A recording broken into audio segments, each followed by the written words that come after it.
Bueno, bien, entonces, bueno, bienvenidos. Entonces, como les comentaba, en la medida en que termine el video de Zoom, envío un nuevo link al mail y si es necesario un tercer link para terminar la conferencia y luego en la semana yo les envío, yo hago la edición de todo y les envío un solo video de la conferencia completa. Les comento un poco por qué escogí este tema, porque es un tema que me he ido encontrando con mayor prevalencia en la consulta e incluso en las tutorías de la maestría. Cada vez aparece este tema más de pacientes que tienen o alguna de estas características de patologías narcisistas o tienen ya como el cuadro completo de la patología narcisista como tal. Y muchos autores también están muy de acuerdo en que esta es una de las manifestaciones de la clínica contemporánea. En ese sentido, entonces, me animé a realizar esta presentación en la tarde de hoy. Muchas gracias por haberme acompañado. No son muchas personas las que me acompañan hoy y yo he estado pensando si la próxima conferencia la hago virtual, la hago presencial. Ustedes, si quieren, ya por el chat me van comentando. Yo siento que estamos en un momento como de transición, donde muchas personas ya no quieren las conferencias virtuales, pero otras personas les da un poco de temor las conferencias presenciales. Entonces, ustedes me comentarán si una siguiente, si les gustaría ya presencial o les gustaría que siguiéramos virtuales. Vamos entonces a continuar con el inicio de nuestra presentación. Como siempre les traigo una pintura. Esta es una pintura de Caravaggio. Es un pintor que es italiano, desarrolló gran parte de su obra en Nápoles. Una historia de lo más interesante del señor, algún día como para hablar del sadismo y el masoquismo. Seguramente les traeré algún trabajo de él y su pintura y ese tema del sadismo masoquismo. Pero por hoy quiero traer esta pintura de él que hace una pintura de Narciso, que en parte es uno de los protagonistas de nuestra conferencia de esta tarde-noche. Vamos entonces a iniciar hablando un poco de cómo nace este tema. Y es el mismo Freud que una vez más retoma un mito para hacer hacer una elaboración teórica. Ya lo había hecho con Edipo, lo hizo con la cabeza de Medusa, en esta ocasión lo hace con Narciso. Luego otros autores en el psicoanálisis como Carl Jung tomará el complejo de Electra. Es decir, siempre el psicoanálisis y la mitología han estado en constante encuentro y Freud retoma el mito de Narciso para hablar del narcisismo. Un poquito de la historia de Narciso. En la mitología, Narciso es un semidios que es castigado por Némesis y él se enamora de su propio reflejo y se queda junto al agua tratando de abrazar su imagen. Cuando se acerca, esta imagen desaparece. Ante la desesperación, porque su imagen reflejada en el río no le responde, Narciso desaparece en sus profundidades, convirtiéndose en una flor, que es la flor del narciso, que tiene la característica de que sus pétalos y sus flores siempre miran hacia el lago. Freud retoma el mito de Narciso para entrar a hablar del concepto de narcisismo. Aunque no es una relación exacta entre el mito de Narciso y lo que es narcisismo, sí existen algunas relaciones interesantes. Lo primero que tendríamos que decir es que hay dos tipos de narcisismo. Tenemos el narcisismo primario y el narcisismo secundario. Estos dos tipos de narcisismo son base de la psicología y de la psicodinamia evolutiva. Es decir, todo neurótico atraviesa el narcisismo primario y el narcisismo secundario. Pero el estudio de ellos dos nos va a ayudar a entender las patologías narcisistas. Entonces, vamos a iniciar con la evolutiva para luego pasar a la psicopatología. Iniciemos entonces entendiendo cuáles son estos dos narcisismos y luego vamos a ver cómo sus interferencias nos permiten comprender las patologías narcisistas. Tendríamos un narcisismo primario. Dice Freud en el texto Introducción al Narcisismo. Es un concepto mítico. Es un concepto que no podríamos objetivar. No es algo que podríamos como mostrar, pero intuimos de su existencia y de su presencia. Nuevamente Freud está utilizando una serie de axiomas, unos presupuestos sobre los cuales va construyendo teoría. Y vamos entonces a partir de este presupuesto, este mítico narcisismo primario,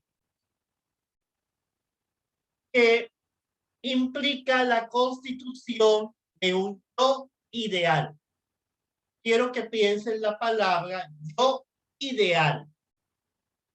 Yo ideal quiere decir un yo completo, un yo sin suturas, un yo sin fallas, un yo sin carencias, un yo sin vacíos, un yo ideal.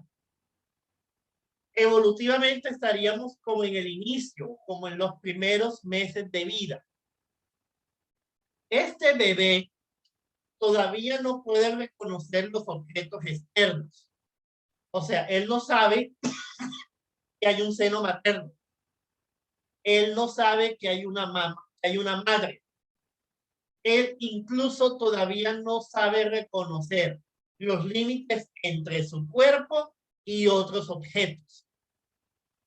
Asunto que le va a tomar los primeros meses de vida.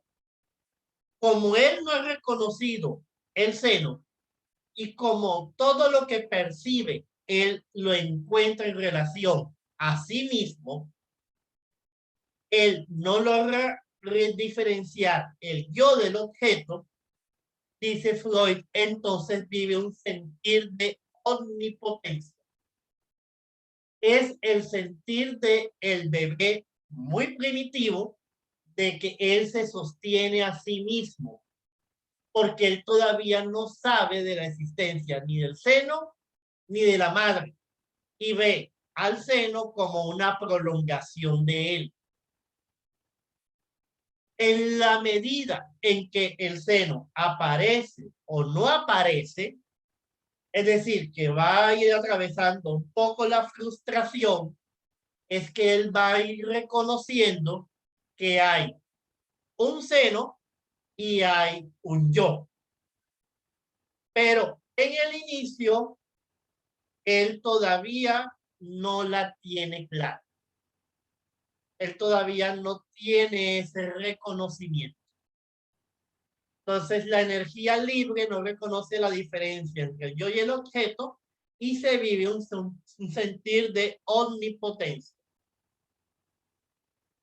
El texto de Jean-David Tasio, 7 conceptos cruciales del psicoanálisis, donde él coloca el concepto de narcisismo como un concepto básico. De ese texto tomé esta gráfica donde él grafica cómo sería el narcisismo primario. Entonces miren que la pulsión sale y se devuelve, la pulsión sale y se devuelve porque la pulsión todavía no sabe del objeto. Y es lo que genera el sentir de omnipotencia del narcisismo primario. Dice Freud que este narcisismo primario y luego también parte del secundario es alimentado por el narcisismo de los padres. Freud dice que los padres colocan en el bebé una prolongación narcisista. Y tiene que ser así. Es cuando la mamá dice, tiene mis ojos. Es cuando el papá dice, tiene el cabello del abuelo. Es cuando llega la mamá y dice, se sonríe como cuando yo era niña. Es cuando el papá viene y dice, tiene esos piececitos se parecen a los míos. Es decir, ven en el bebé una prolongación narcisista de ellos. Y eso permite consolidar la relación vincular. Y ese narcisismo ahí entrecruzado va a acompañar incluso al niño y incluso a veces al joven y a veces al adulto cuando es más neurótico el asunto. Y entonces son los papás que ven en los hijos la prolongación de sí mismos y ven entonces en los hijos la posibilidad de que los hijos realicen lo que ellos en vida no lograron realizar. Esto se convierte en una marca para el neurótico, en algunos es más fuerte, en otros es menos fuerte, pero siempre esa prolongación narcisística de los padres en los hijos entra en juego en la consolidación del vínculo entre unos y otros. Para ir haciendo un aporte a la clínica contemporánea, yo señalaría que hoy nosotros vivimos no solamente el momento de su majestad el bebé, o sea, la omnipotencia en el bebé, sino que hoy en día vemos también su majestad los padres. O sea, padres que no hacen una total renuncia narcisista por el bebé o por el niño pequeño. Son padres que en algunos casos ven la actividad de ser papá y mamá como un acto tan sacrificial que dicen yo no voy a dejar de vivir esto o lo otro por el hecho de ser papá o por el hecho de ser mamá. Y si el bebé o el niño pequeño se queda solo, pues que se quede solo, porque yo tengo que seguir viviendo mi vida. Asunto que no se encontraba en la época del siglo XIX, cuando Freud construyó esta teorización.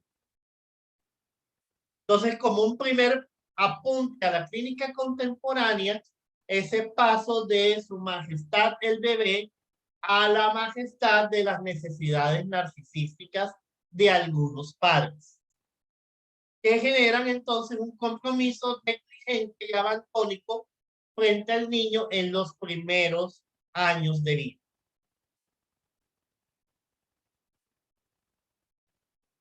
Klein va a retomar todo este tema de los primeros meses de vida, donde ella organizará, bueno, toda su teorización y retomando entre Klein y Freud, construye entonces este apartado donde está el yo y el no yo, como en este primer momento. En el yo es la introyección de las características placenteras del objeto, esto es de Freud. Entonces dice Freud, ¿qué hace el bebé? Aquello que es placentero se lo lleva a la boca, lo introyecta porque le genera placer. ¿Y qué sería el no yo? La repulsa de las características displacientes del objeto. Lo que no me gusta, lo que no me satisface, lo que no me genera placer, lo expulso y no me lo meto en la boca. Es decir, estaríamos entre la introyección de lo placentero y la expulsión de lo displacentero. Luego Klein lo lleva a otro nivel y lo hace más interesante aún porque dice es la introyección del objeto bueno y gratificante que fortalece al yo y la introyección del objeto malo que aumenta mecanismos esquizoides y altera al yo. Más cristiano. Una madre que besa, que abraza, que mira, que arrulla, que toca, que erogeniza, es una madre que está colocando ahí elementos de objeto bueno que el bebé y el niño pequeño toma e introyecta. Introyecta lo bueno y fortalece el yo. Y en tanto fortalece al yo, permite la construcción de la realidad. Pero toda madre en algún momento no da seno, toda madre en algún momento no se da cuenta que el bebé está llorando, toda madre no se da cuenta que el bebé se hizo popó y está la molestia del popó entre sus piernas y el bebé lo percibe como desagradable y entonces sería la introyección del objeto malo. Mamá no me atiende, mamá no asiste inmediatamente a mis requerimientos, mamá no está ahí exactamente cuando yo la necesito. Y eso fractura un poco el yo y lo aleja de la realidad. ¿Qué es lo normal? Lo normal es que existan experiencias gratificantes y experiencias displacenteras.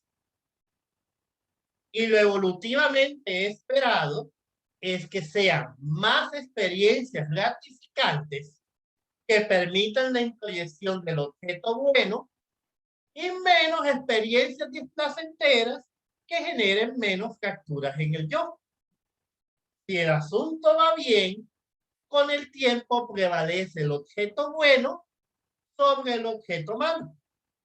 El yo se consolida y se encuentra con la realidad externa. Bien, vamos ahora al narcisismo secundario. Este narcisismo secundario es cuando el bebé ya va pasando a ser niño pequeño y va descubriendo de que aquí está él, allá está el pecho. Que aquí está él, allá está la madre. Y el niño pequeño va a hacerse la pregunta, ¿qué debo hacer yo para que mi madre me ratifique? ¿Qué debo hacer yo para que mi padre me gratifique? ¿Qué debo hacer yo para que mis abuelos y otros acompañantes me gratifiquen? Es la base de la construcción del ideal del yo. El narcisismo secundario es un paso Buenas noches, doctora. ¿Cómo está? del yo ideal Bueno. a con el tiempo consolidar gracias por el ideal del yo. Siempre el jueves se me complica un poquito, pero bueno, ya estamos aquí. Hay alguien que está hablando. Zuli, tienes abierto el micrófono. Tranquila, tranquila. Sí, Okay. no haciendo como lo posible también para irse a Bueno, alguien que le avisa a Zuli, porfa. ¿Qué le iba a comentar? Bueno, han sido pues buenos días. Nada, no se ha dado cuenta. No se ha dado cuenta. Ok. Bueno. Entonces va a ser un paso de el yo ideal, donde era el yo completo, a un ideal del yo, donde yo tengo que preguntarme qué hacer para que el otro me gratifique. Vamos a ver si nos ayudamos con las gráficas de Nacio y nos permite entender mejor el asunto. Aquí tenemos en lo que era lo original, el narcisismo primario. Ese narcisismo primario no tenía objeto y era la pulsión sobre sí misma, la omnipotencia del bebé. El paso al narcisismo secundario es que ya hay un yo. Recuerden que este yo se construyó de la introyección del objeto bueno que fue fortaleciendo el yo. Ahora el yo reconoce que hay un objeto y que debe dirigirse al objeto para ser amado.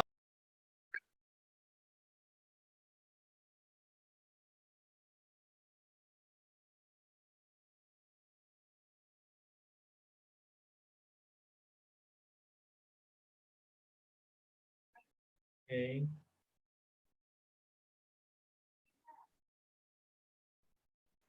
Estoy viendo que ya todos estén adentro.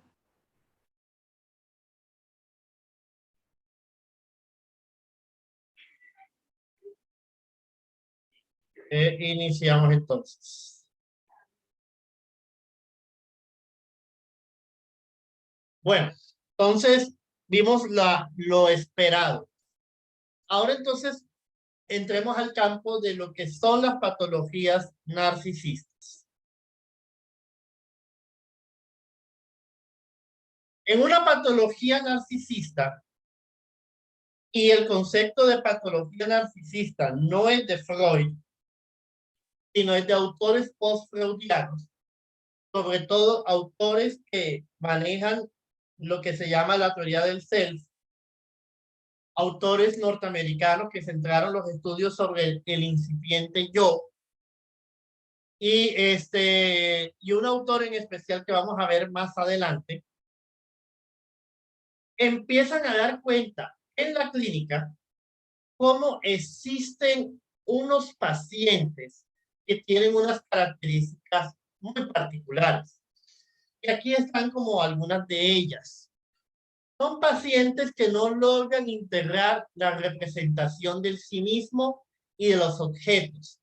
Es decir, son pacientes que tienen mucha dificultad para describirse a sí mismos, describir quiénes son ellos o describir quiénes han sido los objetos más representativos en su historia. O sea, tiene una dificultad en la representación de sí mismo y del objeto. Y ya se pueden ir imaginando que esto tiene relación con lo que veníamos comentando anteriormente. No lograr integrar la representación del sí mismo y del objeto. Y frente a la no integración, surge como defensa en el yo grandiosidad, que es la suma de la idealización de sí mismo y la de los objetos internalizados. En palabras más cristianas, son personas que tienen una fragmentación del sí mismo, y para compensar la fragmentación de sí mismo, colocan una defensa de grandiosidad en ellos y en los objetos que los representan. Es decir, se representan a sí mismos como grandiosos y representan a sus objetos internalizados desde la grandiosidad de un padre, desde la grandiosidad de una madre. Este sí mismo está en constante riesgo frente a la realidad externa, porque es que en algún momento una pareja, un amigo, un jefe o una situación puede romperme la grandiosidad que yo tengo. Entonces, frente a esto, coloco agresividad sobre los objetos externos y mi grandiosidad siempre los está disminuyendo. Es decir, me coloco grandioso y disminuyo a los demás, de forma que esto no fragmente mi grandiosidad. Entonces, constantemente ataco a mi jefe, constantemente ataco a mis compañeros, a mis hijos, a mi mujer, aquellos que yo vea como amenaza frente a mi grandiosidad. Y es una forma de proteger ese caparazón que he construido frente a una fragilidad de integración del yo. Ahora, ¿qué sucede si esa coraza se rompe? Surgen fuertes sentimientos de inferioridad y de desesperación. O sea, el paciente entra en angustia. Tú puedes recibir este paciente en cualquiera de las dos. O lo puedes recibir desde las defensas de un yo grandioso. Entonces viene un paciente que se pavonea y que te ataca en la transferencia porque tú no vas a poder ser superior a él, ni en inteligencia, ni en conocimientos, ni en experticia. Entonces, por ejemplo, es el paciente que te llega hablando de Freud como para mostrarte que él sabe más de Freud que tú. Y está constantemente señalando lo que tú no podrías saber de Freud, como una forma de proteger su grandiosidad y disminuirte, haciendo repetición en la transferencia de lo que hace con otras personas. O lo puedes recibir cuando se cayó el caparazón y está en el sentimiento de inferioridad y en el sentimiento de desesperación. Yo diría, más que desesperación, y desesperanza frente a sí mismo y frente a la vida. Es lo que más he encontrado yo.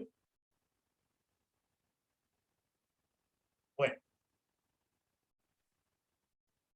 Pero miren ahora lo que pasa con el superyo. Como tenemos un yo grandioso y desbordado, las metas del ideal del yo también son grandiosas y desbordadas. Es decir, es una persona que muy imaginariamente se presenta como muy exitosa en el presente y muy exitosa en el futuro, en muchos campos: económico, social, laboral, afectivo, sobrepasando las regulaciones morales. Porque para sostener la grandiosidad, las patologías narcisistas sobrepasan la moral. Es decir, alguien, una patología narcisista es el fin justifica los medios. Puede sobrepasar al otro con tal de sostener su grandiosidad o con tal de cumplir esas metas de ese ideal del todo desbordado. En esta dinámica, el superyo está debilitado en la medida en que entra en conflicto con una idealización del yo. O sea, el yo está tan grandioso que el superyo no da con este yo engrandecido. Sin embargo, por ejemplo, frente a una situación, por ejemplo, robarse algo, puede aparecer vergüenza, pero la vergüenza es cómo yo hice eso. No es la culpa de que yo hice eso. O sea, aquí la vergüenza es un daño a la grandiosidad del yo. Entonces puede sentir vergüenza por el robo, pero lo entiende desde lo narcisista. ¿Cómo fue que yo hice eso? No desde la culpa. Es decir, yo hice esto y merezco un castigo. No, es como yo dañé la coraza que yo mismo construí.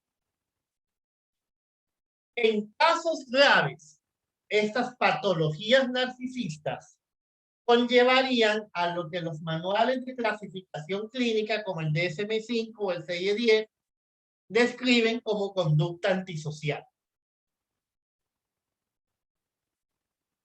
Consideraciones generales: grandiosidad, sensación de tener derechos y privilegios, porque parece que el superior está disminuido, exageración de la importancia de aspiraciones personales porque el ideal del yo está grandioso, dependencia excesiva de la admiración de los demás, y esto es de las ambivalencias, dependen del otro que lo admire, pero atacan el otro para que no crezca.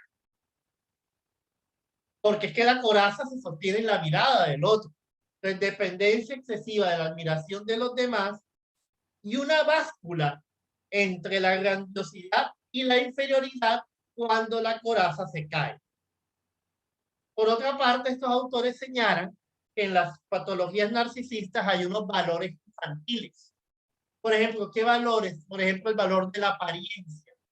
Es decir, vale más la apariencia que el discurso de alguien. O sea, les interesa, por ejemplo, más reconocer en el otro que está bien vestido a que diga cosas interesantes.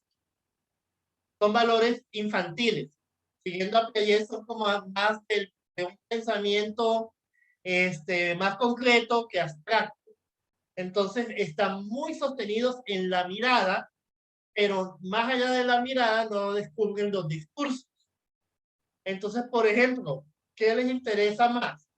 Un viaje donde puedan tomarse fotos que serán lindas en Instagram para que los otros la vean, más que entender cuál es la importancia del monumento donde se tomaron la foto. Es lo que se describe como esos valores infantiles. Entonces prefieren a una mujer hermosa a su lado, aunque no se construya una relación de vínculo linda, pero le interesa más que esta mujer sea un trofeo para mostrar a otros. Prevalece más la mirada que el discurso. Valores infantiles. ¿Cómo transitan estas patologías narcisistas en el campo del amor? Dicen entonces los teóricos, transitan en tendencias de idealizaciones transitorias. Idealizan a la pareja y cuando la pareja se convierte en amenaza, la desvalorizan y la abandonan.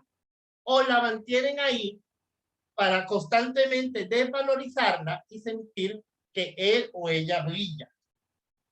En algunos casos, tienen parejas oscuras para ellos o ellas poder brillar.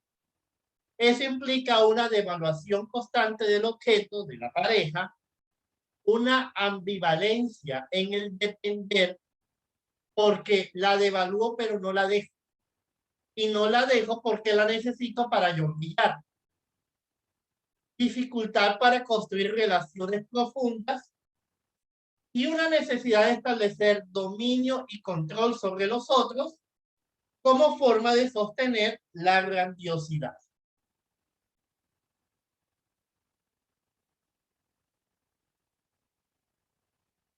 Ya en el discurso clínico, o sea, en la consulta, ¿cómo lo empiezas a ubicar con mayor claridad? En un paciente que tiene una dificultad para describir relaciones profundas con otras personas. Yo añadiría una dificultad para describirse a sí mismo en una forma profunda. Una falta de la capacidad para describir personas importantes en su vida. Por lo general, cuando describen a las personas importantes en su vida, las describen desde la desvalorización. Una descripción grandiosa del sí mismo. Recuerden que esa grandiosidad es en el presente y unida a un ideal del yo grandioso, que se describen en el presente grandiosos y en un futuro grandioso. Pero como sostienen valores infantiles, hay una falta de motivación para el trabajo y el esfuerzo para alcanzar esas metas. Es decir, la quieren fácil. Valor infantil. Al mínimo esfuerzo. Y esto es lo que hace choque en algunos de ellos con la realidad externa. Porque construyeron metas de grandiosidad, pero no tienen la laboriosidad para llegar hasta allá. Y llega el momento donde se les cae entonces el armazón y entran en la desesperanza y en la disminución del yo.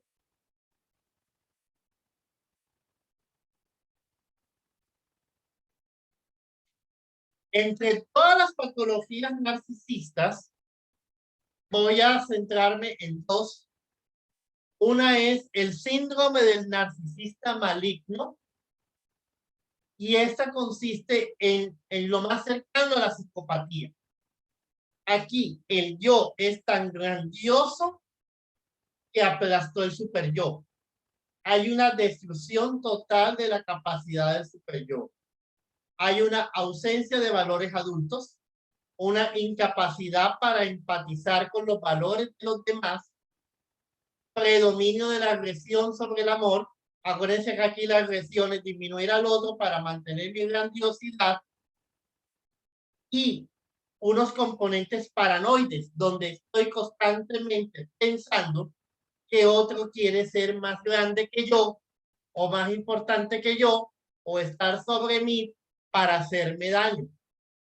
Y en ese sentido, entonces soy agresivo y sádico con todo aquel que me genera amenaza. No piensen que aquí el sadismo es físico necesariamente. Es un sadismo emocional. Es decir, destruyen psicológicamente al compañero de trabajo que sienten como una amenaza frente a su grandiosidad. Por ejemplo, dar cuenta de que hay un jefe, una jefa, y de que mi meta es un ascenso laboral. El sadismo y lo paranoide va a ser pensar primero que los otros quieren ese puesto que yo quiero. Y lo segundo va a ser desvalorizarlos lo más posible para yo quedar con el puesto que el jefe puede ofrecer. Entonces ahí van los componentes paranoides más los componentes sádicos. Lo difícil es que cuando llegan al puesto, y si es un puesto que exige más trabajo o más esfuerzo, lo dejan. Porque ellos sostienen el valor infantil del menor esfuerzo.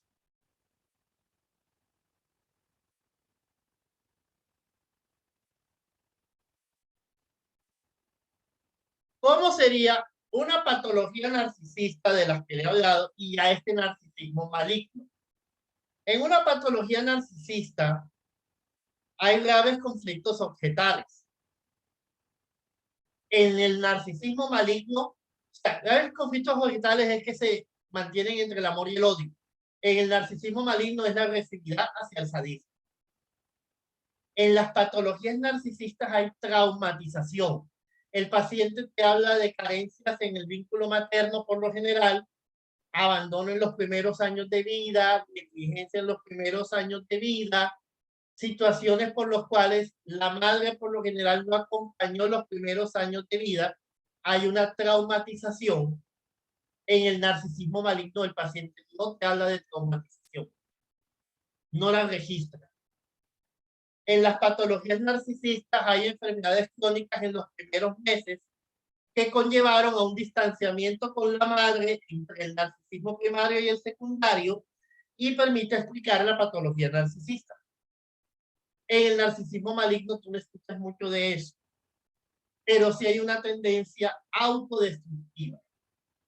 Así como puede llegar a ser sádico con el otro, puede ser sádico hacia sí mismo. En las patologías narcisistas, una desorganización en el vínculo afectivo, acuérdense que pasan de idealización, de valorización del objeto, idealizan al amor, al objeto de amor, luego lo desvalorizan para que no sea más grande que ellos. En el narcisismo maligno es una defensa antisocial constantemente autodestructiva que por lo general no permite construir vínculos. Bueno, vamos a pensar entonces ahora el campo del tratamiento con este tipo de pacientes. No sé que aquí alguien está tratando de entrar, no puede.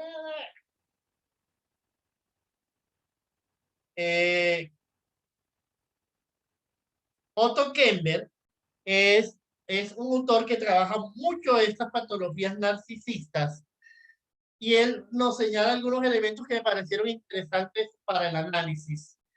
Y él dice que en el tratamiento está un mejor pronóstico para pacientes entre 45 y 50 años, entre 40 y 50 años, por fallas en las gratificaciones narcisistas. Es decir, es más fácil sostener la grandiosidad a los 20 que sostener la grandiosidad a los 50. Porque a los 50 ya la vida te atravesó.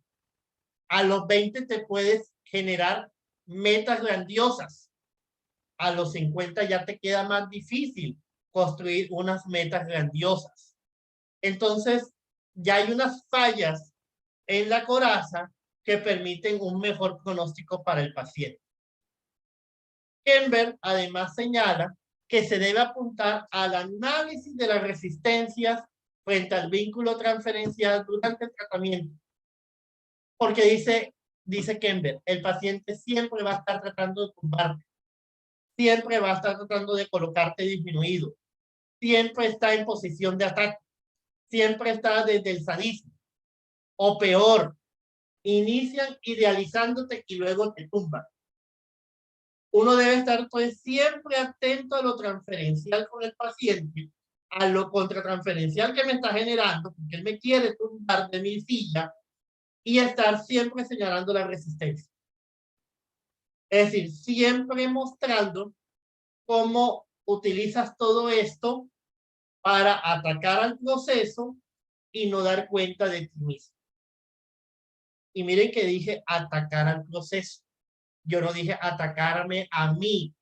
Acuérdense que uno en la transferencia nunca se incluye. Es atacar al proceso para no dar cuenta de ti. Dice Kember, otro cuidadito que debemos tener con este tipo de pacientes es una constante tendencia al acting out. Es decir, a realizar actos constantes de autoagresión a sí mismos, sobre todo cuando están en la fase de desvalorización, o de atacar a los seres, a los objetos amados, sobre todo cuando están en el momento de grandiosidad. Entonces, tendencias al acting out por el desquebrajamiento de la grandiosidad. Y dice Kember, sostener un encuentro rígido con el principio de la realidad y normatividad. Por eso, para estos pacientes, rigidez total en el encuadre, que es una forma de llevar al paciente al principio de realidad. Rigidez en el tiempo, rigidez en las sesiones, rigidez en los días, rigidez en las fechas. Es decir, que esto no se mueva para ir construyendo principios de realidad y para que el paciente, desde su grandiosidad, no sienta que está tomando control del proceso. Porque va a intentar hacerlo. Va a intentar romper el encuadre para sentirse grandioso. Entonces nosotros, firmes con el encuadre, construyendo principios de realidad y construyendo normatividad con el paciente. Bueno, termino esta segunda parte aquí. Voy a la segunda parte, donde voy a hacer comentarios de mi experiencia clínica y voy a escucharlos a ustedes en sus preguntas. Entonces, cierro este segundo bloque aquí y nos vemos en un tercer link que envío en unos minuticos. ¿Dale? Listo, profe. Listo.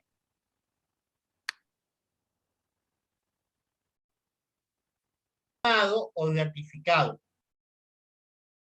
Pero se hace la pregunta, ¿qué debo hacer yo para que el objeto me ame? Y eso, ¿qué debo hacer yo para que el objeto me ame? Es la pregunta del ideal del yo. Entonces hemos pasado del yo ideal al ideal del yo. ¿Qué debo hacer yo para que el otro me ame? Pregunta que siempre es una pregunta imaginaria. Yo pienso que para levantarme a esa muchacha que me gusta, le debo comprar unas flores y unos chocolates. Seguramente a ella le gustan, y si a ella le gustan, entonces yo voy a ser elegido o amado por ella. Pero es lo que uno se imagina. Entonces tú vas con los chocolates y las flores, de pronto le gustan los chocolates y las flores te dicen soy alérgica. Y hasta uno se molesta. Pero mira que yo te las regalé, sí, pero tú no me preguntaste. La trampa del ideal del yo es que es imaginario. Uno siempre imagina lo que uno debe hacer o decir o comportarse para que el otro lo ame. Pero uno no sabe del otro. Entonces hay veces que uno hace muchas cosas y no encuentra ese amor o ese reflejo en el otro que estaba esperando. Como a veces uno se sorprende y uno hace alguna otra cosa distinta y el otro dice, ay, eso me enamoró. Y uno dice, ¿qué? Sí, precisamente, cuando tú dijiste eso, ese día me enamoré de ti. Es decir, uno nunca sabe del otro. Uno imaginariza el otro desde el ideal del yo y de ahí trata de hacer una respuesta. Bueno, ya vamos terminando la primera parte del video. Cuando termine la primera parte del video, les voy a enviar el link para la segunda parte. Porque recuerden que se termina el tiempo en Zoom. Termino con esto. Una sana integración del yo, entonces, ¿qué sería? Una representación integrada del sí mismo, una representación integrada del objeto externo, una integración de la libido, de la agresión, una regulación en el yo, del amor, del odio. Todas esas son funciones del yo, una búsqueda de metas del ideal del yo basadas en la realidad, hasta donde sea posible, y una regulación del superyo, es decir, un aparato psíquico más o menos sano e integrado con unas funciones del yo que permite la regulación intrapsíquica y con la realidad externa. Hasta aquí llegamos en esta primera parte del video y aquí entonces hemos revisado lo que implicaría la evolutiva normal. Envío entonces un segundo link y vamos ahora entonces a iniciar el campo de las patologías narcisistas, ya con la claridad de qué fue la evolutiva esperada. Entonces cierro aquí y les envío el link inmediatamente. Listo.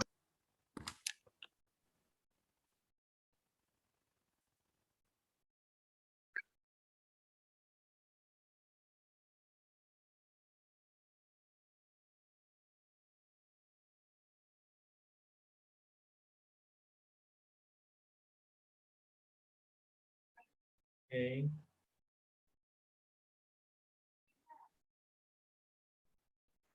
Estoy viendo que ya todos estén adentro.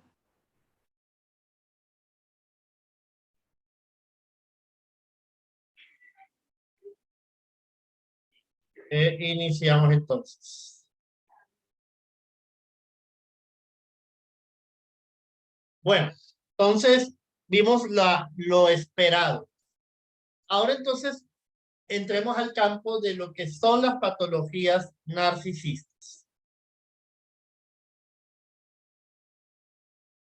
En una patología narcisista, y el concepto de patología narcisista no es de Freud, sino es de autores post-freudianos, sobre todo autores que manejan lo que se llama la teoría del self, autores norteamericanos que centraron los estudios sobre el incipiente yo, y un autor en especial que vamos a ver más adelante,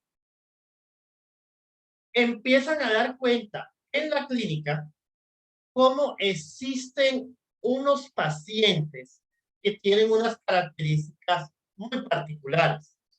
Y aquí están como algunas de ellas. Son pacientes que no logran integrar la representación del sí mismo y de los objetos.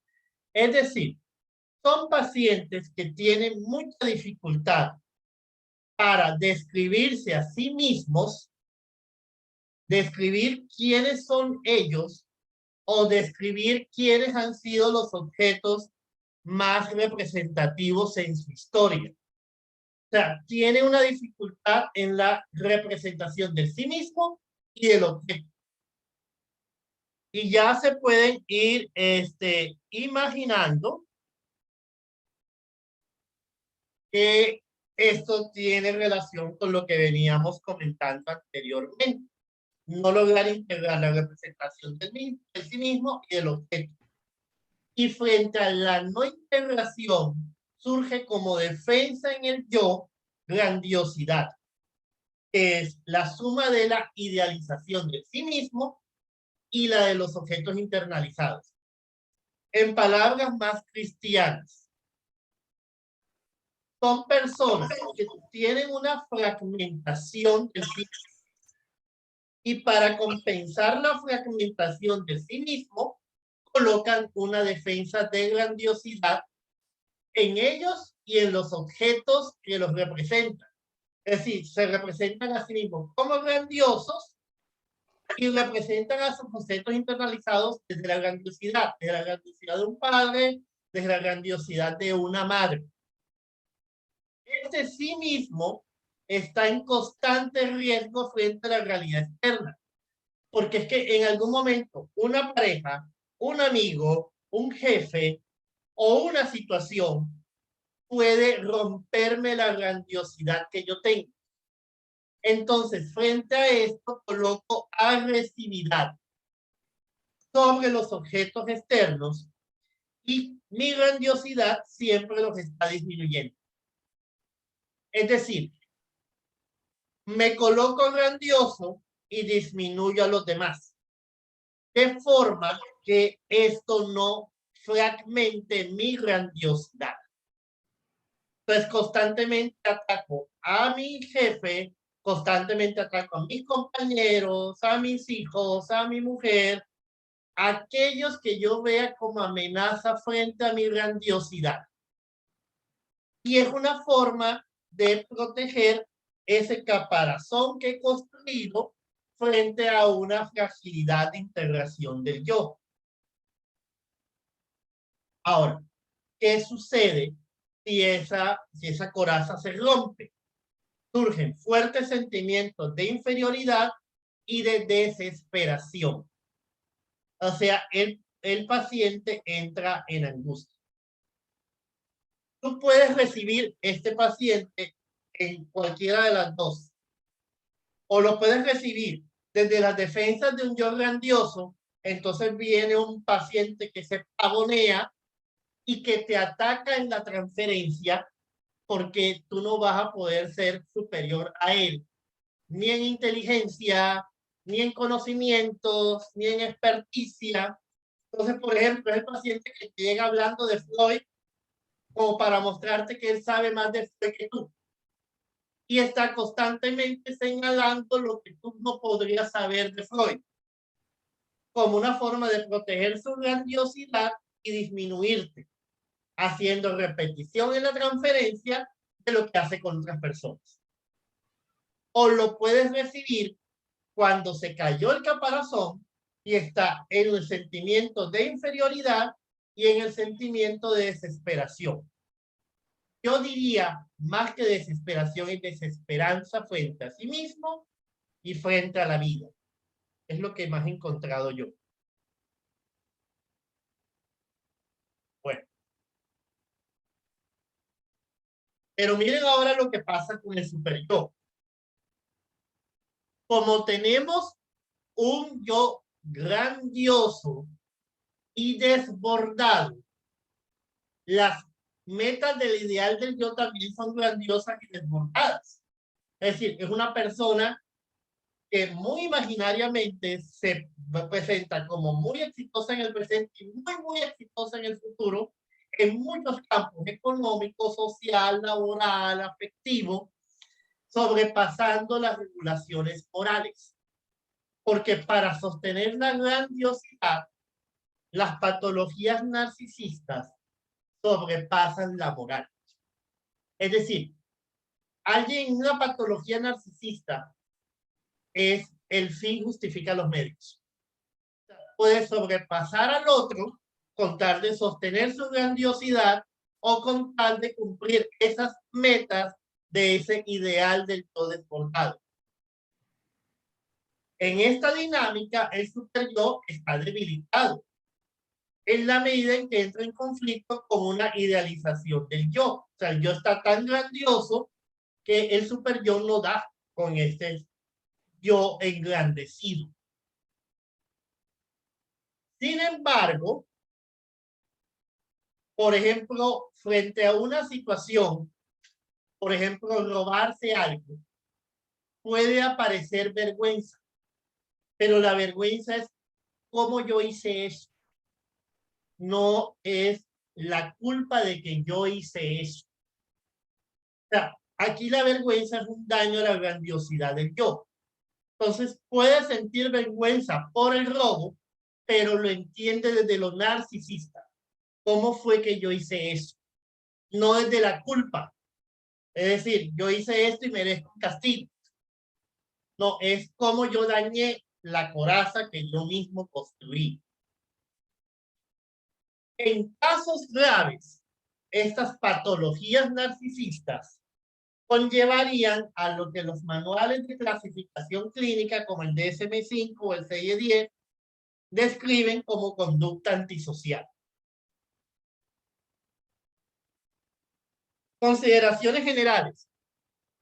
Grandiosidad, sensación de tener derechos y privilegios, porque parece que el superior está disminuido. Exageración de la importancia de aspiraciones personales, porque el ideal del yo está grandioso. Dependencia excesiva de la admiración de los demás, esto es de las ambivalencias.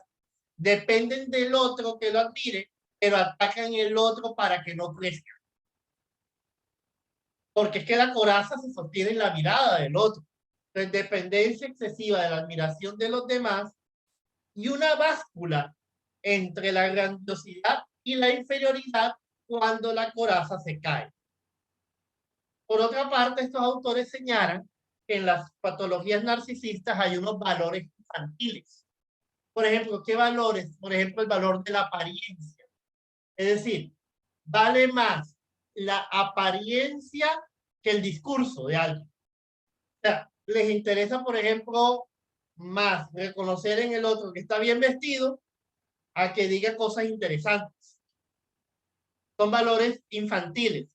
Siguiendo a Piaget, son como más de un pensamiento más concreto que abstracto. Entonces, están muy sostenidos en la mirada, pero más allá de la mirada no descubren los discursos. Entonces, por ejemplo, ¿qué les interesa más?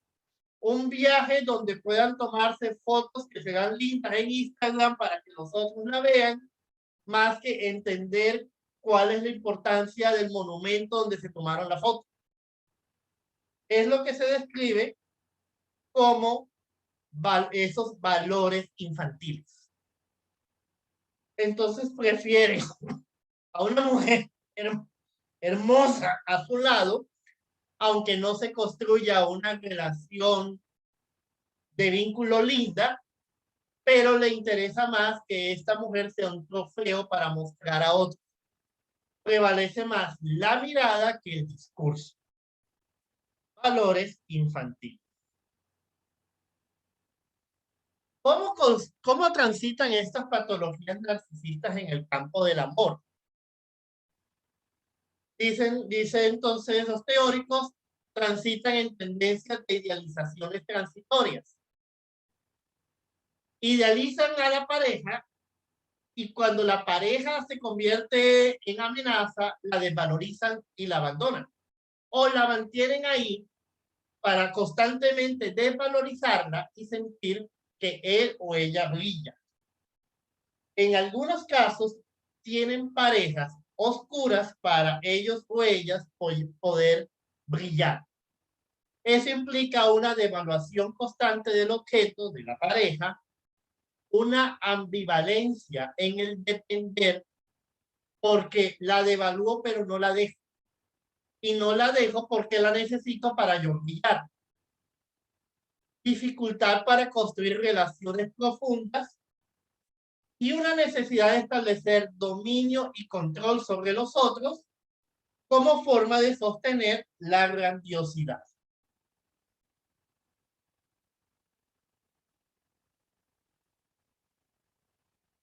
Ya en el discurso clínico, o sea, en la consulta, ¿cómo lo empiezas a ubicar con mayor claridad?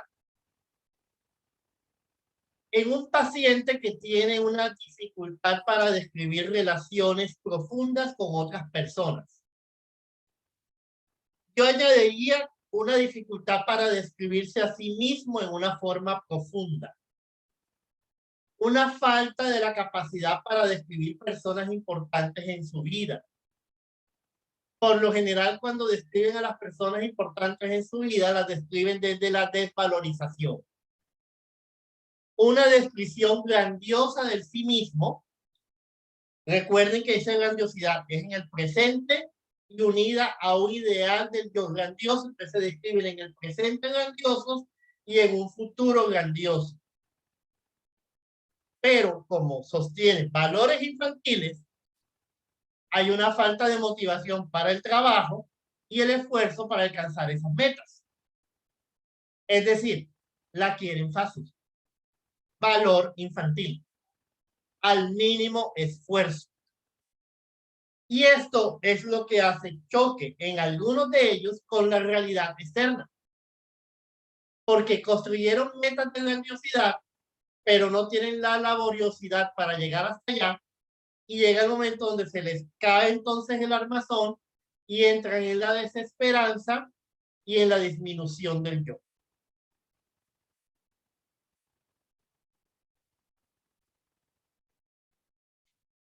Entre todas las patologías narcisistas, voy a centrarme en dos. Una es el síndrome del narcisista maligno, y esta consiste en lo más cercano a la psicopatía. Aquí el yo es tan grandioso que aplastó el super yo. Hay una destrucción total de la capacidad del super yo. Hay una ausencia de valores adultos, una incapacidad para empatizar con los valores de los demás, predominio de la agresión sobre el amor. Acuérdense que aquí la agresión es disminuir al otro para mantener mi grandiosidad, y unos componentes paranoides, donde estoy constantemente pensando que otro quiere ser más grande que yo, o más importante que yo, o estar sobre mí para hacerme daño. Y en ese sentido, entonces soy agresivo y sádico con todo aquel que me genera amenaza. No piensen que aquí el sadismo es físico necesariamente. Es un sadismo emocional. Es decir, destruyen psicológicamente al compañero de trabajo que sienten como una amenaza frente a su grandiosidad. Por ejemplo, dar cuenta de que hay un jefe, una jefa, y de que mi meta es un ascenso laboral. El sadismo y lo paranoide va a ser pensar primero que los otros quieren ese puesto que yo quiero, y lo segundo va a ser desvalorizarlos lo más posible para yo quedar con el puesto que el jefe puede ofrecer. Entonces ahí van los componentes paranoides, van los componentes sádicos. Lo difícil es que cuando llegan al puesto, y si es un puesto que exige más trabajo o más esfuerzo, lo dejan. Porque ellos sostienen el valor infantil del menor esfuerzo.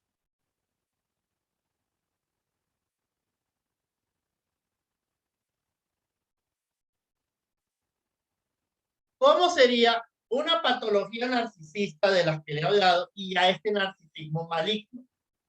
En una patología narcisista hay graves conflictos objetales. En el narcisismo maligno, o sea, graves conflictos objetales es que se mantienen entre el amor y el odio. En el narcisismo maligno es la agresividad hacia el sadismo.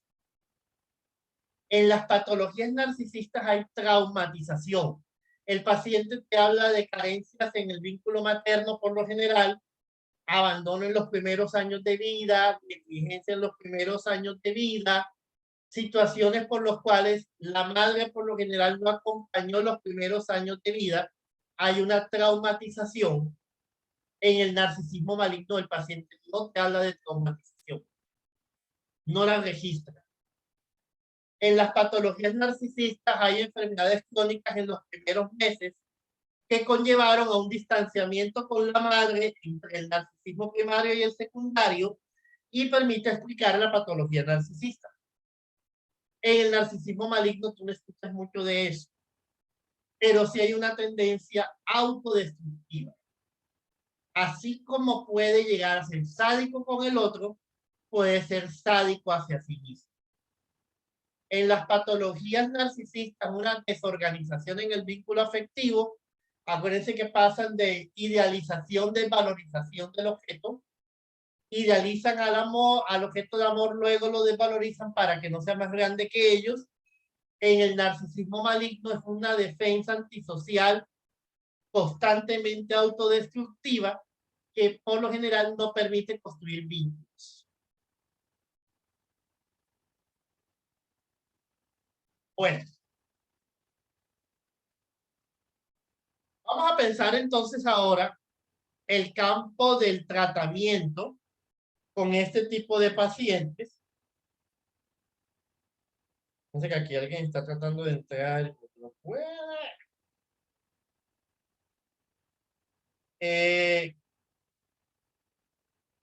Otto Kemper es un autor que trabaja mucho estas patologías narcisistas y él nos señala algunos elementos que me parecieron interesantes para el análisis.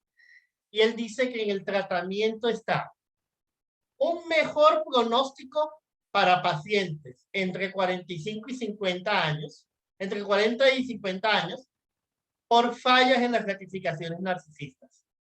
Es decir, es más fácil sostener la grandiosidad a los 20 que sostener la grandiosidad a los 50.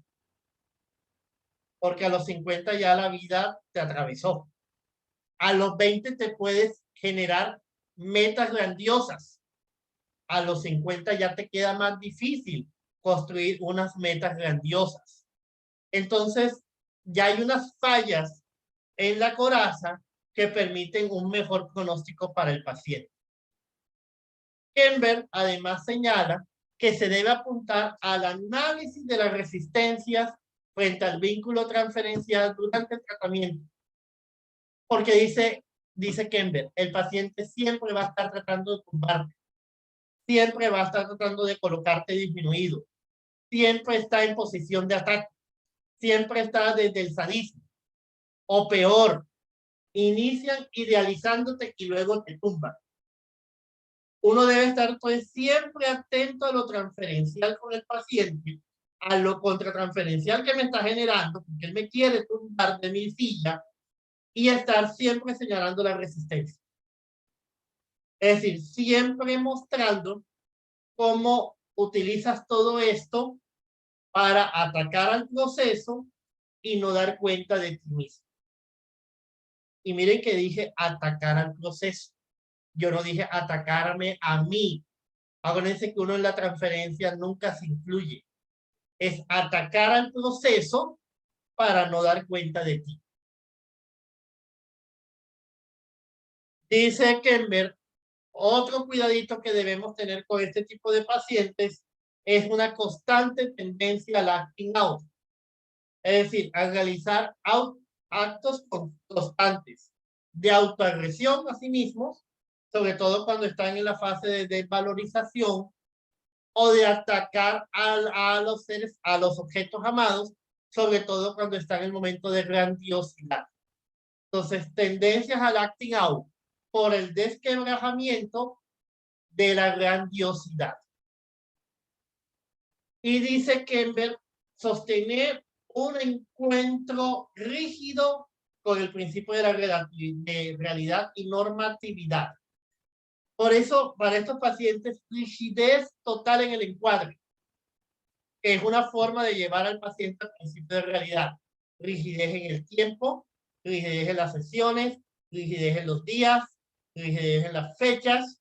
Es decir, que esto no se mueva para ir construyendo principios de realidad y para que el paciente, desde su grandiosidad, no sienta que está tomando control del proceso.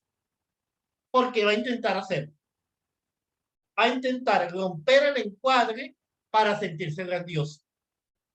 Entonces nosotros, firmes con el encuadre, construyendo principios de realidad y construyendo normatividad con el paciente.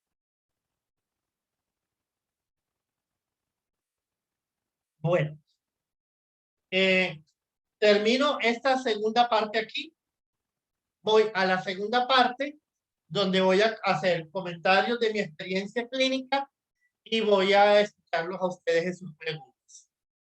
Entonces, cierro este segundo bloque aquí y nos vemos en un tercer link que envío en unos minuticos. ¿Dale? Listo, profe. Listo.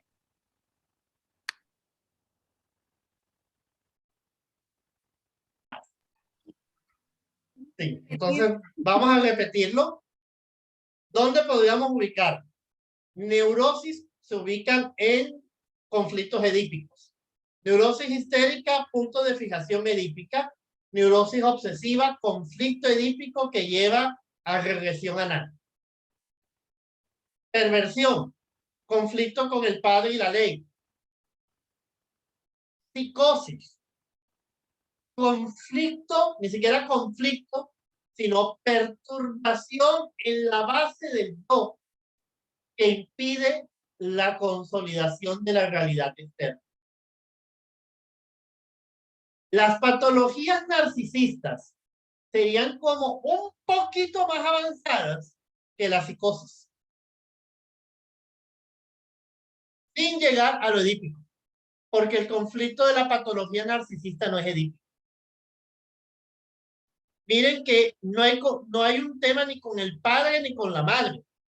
Es entre un yo fragmentado y la grandiosidad de un yo como defensa. Por eso puede pasar a la psicosis. Por eso, para algunos, por ejemplo, lo que se llaman cuadros limítrofes, estarían en este campo de estas patologías narcisistas, donde hay un límite entre componentes psicóticos y componentes neuróticos. Y por eso se llaman patologías narcisísticas, porque son muchas patologías que tienen como características comunes la fragmentación del yo y la defensa de grandiosidad del yo frente a esa fragmentación.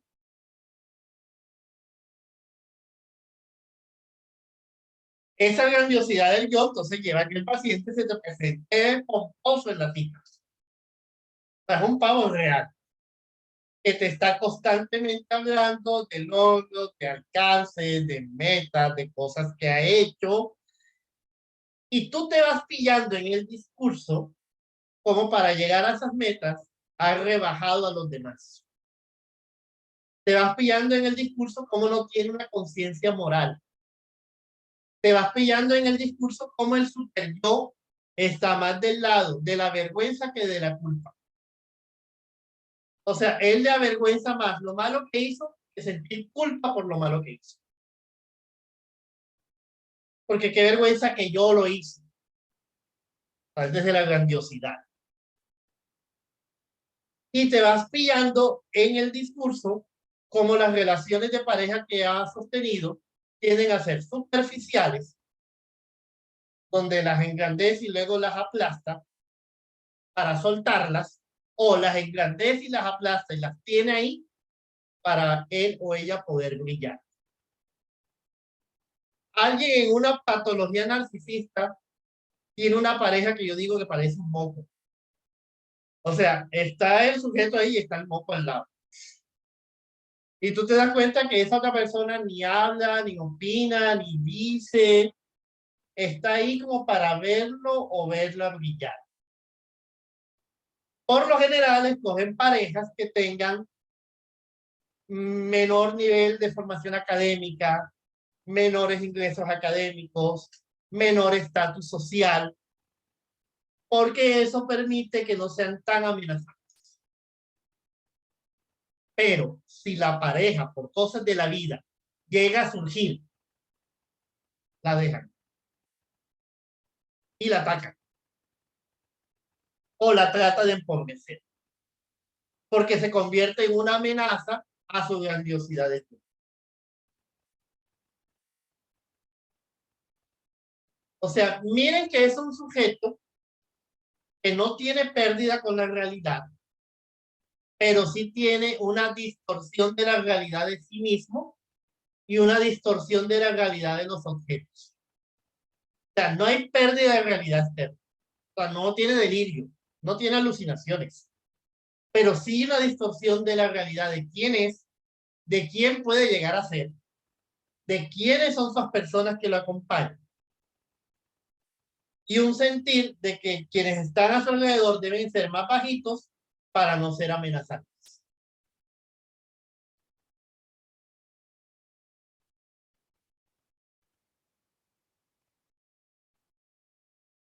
¿Qué otras preguntas surgen?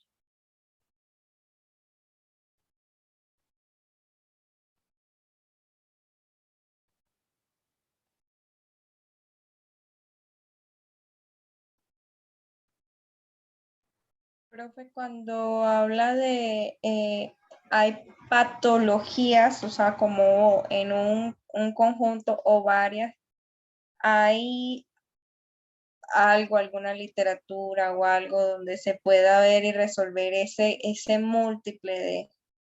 Sí, te recomiendo los textos que te muestren la nosografía de las patologías narcisísticas de Otto Kemper. Y él entonces te va a nombrar desde las patologías narcisísticas más severas, que están más relacionadas con las psicopatías y con los comportamientos antisociales, donde el superyo está aniquilado y la grandiosidad no tiene límites y la grandiosidad se lleva por delante a quien sea, hasta patologías narcisistas no tan severas, donde todavía hay algunos elementos superyoicos que permiten algún tipo de regulación en el comportamiento social del paciente. Ok, gracias. Por eso es que hay veces que uno dice que uno sabe algún compañero, compañera o algún familiar que tú dices, esta persona es capaz de hacer cualquier cosa por lograr el objetivo. E incluso llevarse por delante a quien sea. Cuando tú escuchas eso, ya tienes algún elemento que te hace pensar, aquí hay algo de la patología narcisista.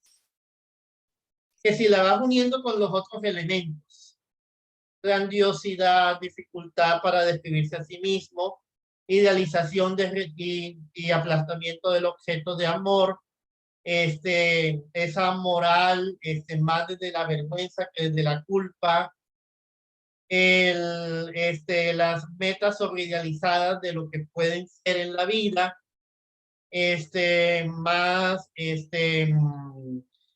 los valores infantiles, que son valores bien superficiales, ya tú puedes ir como construyendo el cuadro clínico como tal. Jorge, y en ese sentido, ¿el objetivo terapéutico hacia dónde apuntaría? Entonces nos dice Kemper, el objetivo terapéutico apuntaría a ir mostrando la defensa de grandiosidad, analizando la resistencia frente a que caiga la defensa, para luego que aparezca ese yo fragmentado, unido por lo general a una experiencia traumática desde los primeros años de vida. Aquí la experiencia traumatizante está en los primeritos años de vida. Aquí la experiencia traumatizante no la busques en el edípico, búscala en lo predípico, porque va a ser casi que del bebé. Y va a ser una experiencia traumática que no te va a relatar porque se la recuerda, sino porque se la contaron. Por ahí tú empiezas a encontrar lo traumatizante. Si encuentras lo traumatizante, qué alivio, porque los pacientes en patologías narcisistas que ubican lo traumatizante son patologías menos severas y menos psicopáticas que aquellos que no ubican lo traumatizante, que tienden a ser más psicopáticos y antisociales. Entonces allá tratas de sanar un poco lo traumatizante, a resignificarlo, a darle como una vuelta a esa vivencia para encontrar una dirección de la cura hasta donde sea posible. Pero esto es para una transferencia con pantalones bien puestos. Profe, yo igual también me preguntaría qué paciente llegaría allí, entonces es el que se le cae la defensa y está en angustia, pero de pronto se está en su dinámica de grandiosidad, de pronto no sienta la necesidad de ir. En los que están en grandiosidad por lo general no asisten. Los que tienen la fragmentación y la grandiosidad pueden asistir. Y los que tienen la fragmentación, ahí están. Jorge, pero ahí el que llega fragmentado, ¿sí? Posiblemente se difuminan como esos indicadores que te llevan a a Sí. concluir que es una patología narcisista. Sí, va a tomar tiempo. Sí. Porque entonces tú tendrías que ver la historia y ver cómo han sido sus formas de relación vincular para ir ubicando esas características narcisísticas. Y estos pacientes, luego de que caen, luego se arman. O sea, él en el proceso vuelve a la grandiosidad. Ojo con esto. La grandiosidad de la patología narcisista no tiene pérdida de la realidad. Es decir, lo grandioso que te dice se puede entender. Pero ya que venga, que te diga que él es que él es la encarnación de Napoleón Bonaparte, eso ya no es patología narcisista. Eso es un delirio. O sea, ahí ya hay pérdida de la realidad. Recuerden que en la patología narcisista no hay pérdida de la realidad externa. Y tampoco lo podamos a confundir con la grandiosidad del episodio maníaco del trastorno bipolar. Porque recuerden que en el trastorno bipolar, cuando está en episodio maníaco, tiene ideas de grandiosidad. Pero esas ideas de grandiosidad no están acompañadas con las características de vínculo que hacen estos pacientes. Que son sádicas, que son desvalorizantes, que son superficiales, que son paranoicos. Lo contrario, alguien bipolar se mueve mucho en el afecto.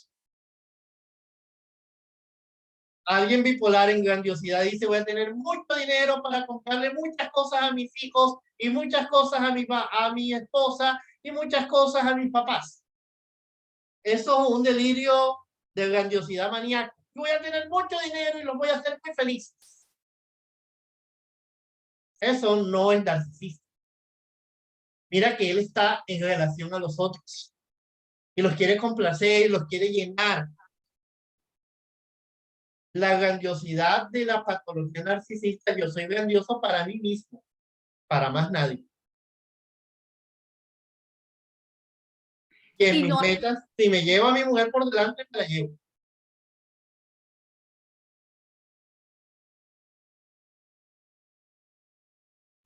Es decir, Jorge, que el paciente que roba para darle a los demás, para sentirse aprobado, reconocido, ahí estaríamos hablando de una patología narcisista, ¿o no? Si él roba, no siente culpa y luego siente vergüenza de lo que se robó, es una patología narcisista. Si él roba para darle a los demás, ahí ya hay un vínculo con el otro profundo, no superficial. No es una patología narcisista. ¿Quién sabe qué enredo tendrá en la vida? Pero no es narcisista. Jorge, y esas ideas, ay, perdón, sigue. Mira, esa es No. como la diferencia entre Robin Hood y Pablo Escobar. Mira, Robin Hood robaba para darle a los otros, quitarle a los ricos para darle a los pobres. Pablo Escobar tenía dinero y repartía dinero para que lo vieran grandioso a él. Para él sentirse el dueño de las comunas de Medellín. Para alimentar su grandiosidad. Robin Hood buscaba el anonimato. Pablo Escobar buscaba el reconocimiento. Ok, o sea, digamos que el acto como tal a nivel moral es algo, digamos, podríamos verlo desde lo antisocial, ¿no? Uh-huh. Pero mira, sí, la intencionalidad puede ser distinta. Ujú. Y Incluso podría te recomiendo ver un artículo de Freud que se llama Tipos de personalidad encontrados en la labor analítica, donde él trabaja las personas que cometen delitos, que son bien neuróticos y cometen delitos para que los castiguen. porque llevan una culpa que no han resuelto. Mira, piensa en este programa de Alerta Aeropuerto. Oye, gente que se deja embaucar de una forma tan tonta que les meten un montón de cocaína en la maleta, que ellos saben que van con la cocaína y están asustados y se los cogen. Y luego acaban diciendo, sí, yo sabía que esa cocaína estaba ahí, se ponen a llorar, pues llamen a mi mamá. O que mi mamá no se dé cuenta porque me va a pegar. Eso es un neurótico realizando un acto ilícito. Asustados, nerviosos, embolatados y los cogen. Alguien que no es neurótico comete ese acto, pero de otra forma. Y si se lo cogen, se ríe el policía. Y se le ríe a carcajadas. Porque ya está en un lugar no neurótico. Cuando uno trabaja en las cárceles, uno se encuentra un montón de neuróticos que están en la cárcel por unas situaciones tan tontas que uno dice, ¿cómo se metió en ese lío esa señora? Pero tú le miras la historia, tenía una culpa de la infancia no resuelta. Estaba buscando a quien la castigara. Ok. Jorge, con respecto a esa transferencia y ese manejo dentro de la consulta tan agresiva también con el Con el terapeuta, terapeuta. Uh-huh. ¿qué manejo se le debe dar? Mira, se señalaría en primer plano, nunca te involucres. O sea, nunca te involucres en la agresión. Él o ella no te están agrediendo a ti. Están agrediendo al espacio terapéutico. Ya con eso te saliste de plano. Y luego interpretas eso como resistencia. Y estás agrediendo el espacio terapéutico porque aquí estás encontrando aspectos de ti que te duelen mucho. El día que te incluyas, pierdes. Porque te desvaloriza y no vuelve a la cita. Porque yo no voy a ir donde un terapeuta que sea menos inteligente que yo. Y es una forma de hacer resistencia al proceso. ¿Y la contratransferencia cómo está teñida? O sea, ¿de qué sentimientos? ¡Ay, Dios! La contratransferencia, si te deja llevar por la contratransferencia, tú te sientes tonto. Te sientes bruto. O sea, te sientes como yo que hago atendiendo a esta persona que sabe más que yo de tantas cosas. Porque es que van preparadísimos.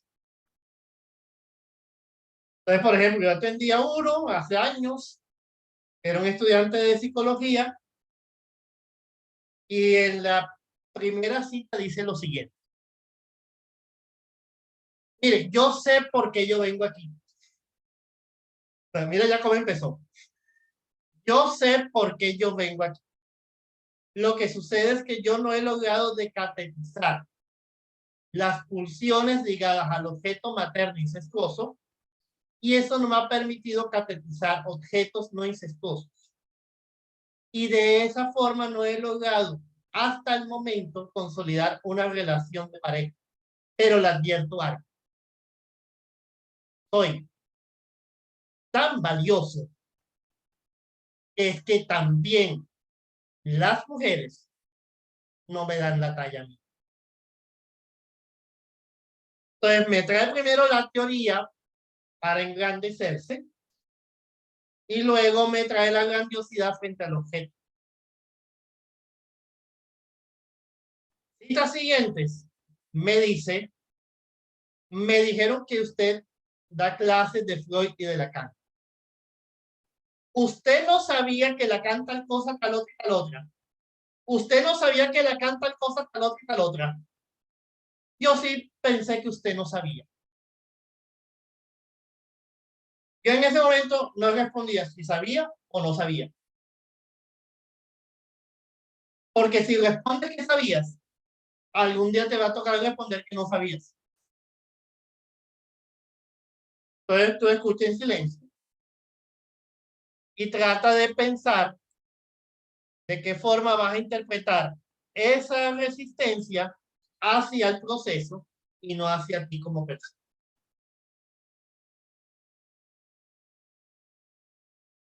Otro asuntico que mueve la contratransferencia es cuando te empiezan a hablar de la pareja y te empiezan a decir cómo tratan sádicamente a su pareja. Y da rabia a veces escuchar las cosas que dicen. La pobre idiota esa. Es que ella es más estúpida. Es que ella de verdad no sirve para nada. Menos mal que me tiene a mí. Porque sin mí es una muerta de hambre. Hombre, y tú escuchar eso cita tras cita tras cita, a veces te da ganas como de salvar la pareja. Pero tú no te puedes meter en esa triangulación. Profe, disculpe, Zulia está solicitando entrar hace ratico. Ándale. Y con respecto a lo que usted está diciendo, ahí se le hace un señalamiento, se le escucha, se le hace alguna interpretación. ¿Qué suele hacérsele más a estos? A este tipo de pacientes, bueno, pues se le escucha toda esa desvalorización que se hace y en algún momento se puede interpretar como, por ejemplo, señalando, me parece que la desvaloriza tanto porque se siente de alguna forma amenazado por su presencia. Le cuesta entonces mucho trabajo reconocer algo valioso en ella por el sentir que tiene que entonces usted va a estar amenazado.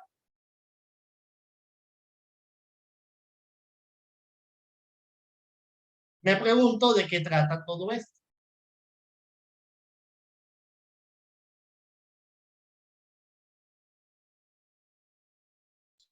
Bueno, y si estamos hablando de algo que es predípico incluso y que no llega a identificar el hecho traumático o a darse, ¿cómo es el pronóstico de estas personas? Ya sabiendo que aunque los 40 años son la edad fija. Mira, lo narcisista como tal no es que se vaya a diluir del todo. Lo narcisista va a estar ahí como presente. El paciente lo que puede es como reconocer sus componentes sádicos, reconocer la forma como se vincula con los objetos, darse cuenta de las consecuencias que tiene. Porque es que alguien narcisista con los años queda solo. O sea, tú quedas sin pareja, quedas sin amigo y no te visitan ni los hijos. Entonces, como dar cuenta de cuáles son las consecuencias que tiene esto y que el paciente tome responsabilidad frente a su acto. Es decir, de seguir repitiendo esto, ¿hacia dónde va? ¿Y qué va a pasar con usted? ¿Y cuál va a ser el objetivo último de esto en su vida? Porque por lo general el narcisista termina solo. Ni los hijos lo quieren visitar. Porque es que a todos aplasta y a todos ataca.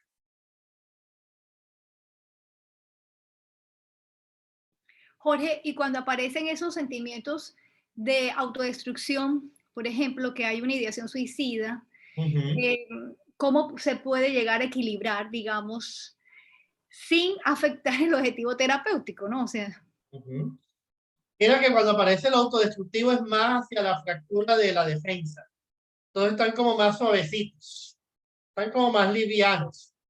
Se colocan las 2 citas o 3 citas a la semana, se da mayor espacio de escucha, pero no te pongas de pocho ahí a pocharlo porque luego te ataca. O sea, cuando coja fuerza te ataca.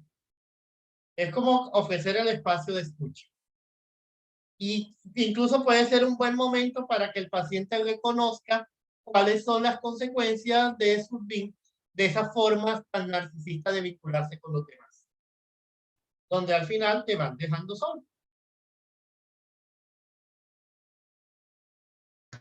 Profe, y, o sea, también pienso ahora en un paciente que yo tenía, que a veces esa forma de hacia uno es muy sutil, o sea, por ejemplo, este paciente que yo tenía hablaba, o sea, no había espacio para mí, o sea, era simplemente él y yo como una, de pronto testigo. Espectadora.